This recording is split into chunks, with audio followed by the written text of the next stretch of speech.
Thank you very much, Secretary Boying Remulla. Vice President Sara Duterte. Oh, please sit down. Former President and Senior Deputy Speaker. Again,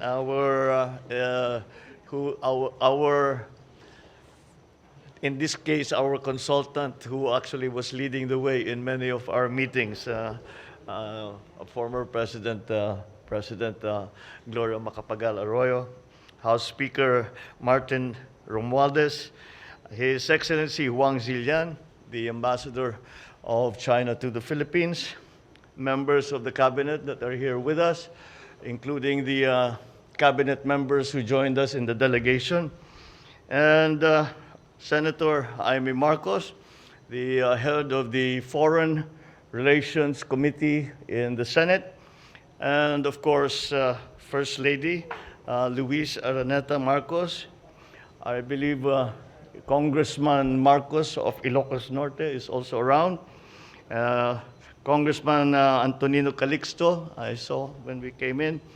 The Chief of Staff, Lieutenant General Bartolome Vicente Bacaro, the PNP Chief General Asurin, and the commanders of the major services, my fellow workers in government, ladies and gentlemen, good evening. I am pleased to report to you and to the Filipino people the key outcomes of the state visit to the People's Republic China from the 3rd to the 5th of January of this new year, 2023.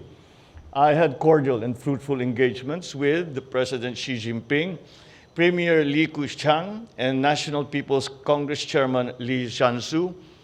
And I have noticed over the years that it is very, very evident to me that I have seen the considerable progress in terms of economic development from the China that I experienced in my earliest visits and the economic powerhouse that it is today.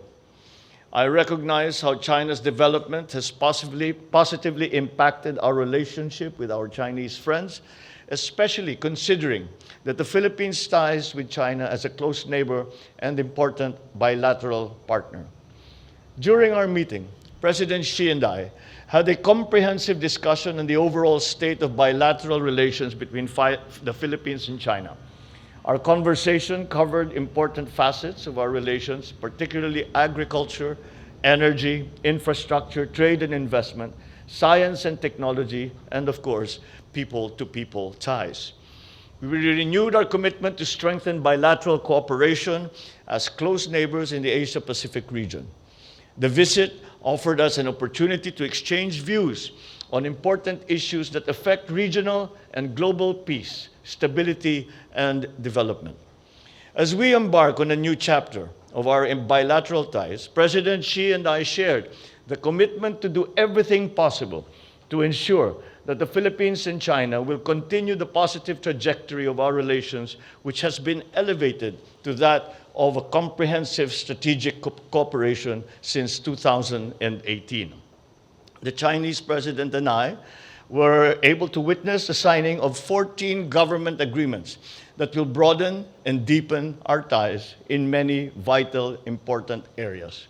These agreements cover various sectors from agriculture, education, energy, environment, infrastructure, science and technology, trade, and people-to-people exchanges. We likewise ventured into new areas of cooperation, such as e-commerce, digital cooperation. These agreements reflect our common priorities as well as practical ways of pursuing bilateral cooperation in an ever-increasing range of areas. We welcome the growing trade relations between our two countries. We both noted the large trade deficit with China. But President Xi also said that China is willing to import more quality agricultural produce from the Philippines. And specifically, was mentioned very often was the importation of durian. And we signed the agreement on the 4th of January on the agreement between the Philippines and China as to the rules and regulations to make possible the importation of durian, mangosteen, and other specialty rice varieties, and other fruits to China to help redress the trade imbalance that we now have. President Xi and I also had an in-depth and frank discussion on the West Philippine Sea issue. We took note of our growing maturity of this bilateral relationship. This bilateral relationship which now allows both sides to manage differences in the West Philippine Sea so as to not allow it to hinder the rest of our fruitful engagements and multifaceted cooperation. I emphasized to President Xi how my administration intends to pursue an independent foreign policy, that we are more than willing to cooperate whenever possible in the pursuit of regional peace and our two countries' national interest. We agreed that maritime issues between the two countries do not comprise the entirety of our relations, but we acknowledge as well that they remain a significant concern and priority for the Philippines and for the region. To avoid possible misunderstanding and miscalculation, we agreed to establish direct communication lines at various levels up to the highest level. I therefore welcome the signing of an agreement between our foreign ministries in this regard and directed our agencies to revitalize existing bilateral mechanisms to promote further mutual trust and confidence in each other. On energy cooperation, we agreed to resume discussions on oil and gas development and explore opportunities for renewable energy, such as solar, wind, photovoltaic energy, and even we touched upon nuclear energy. I also met with Premier Li Keqiang and it conveyed to him our country's openness to enhance the economic and socio-cultural aspects of our relationship. I discussed with Chairman Lee Shan-su of the National People's Congress how we could enhance cooperation between our two legislatures, building on the strength of party-to-party relations. And earlier today, I, together with the Filipino business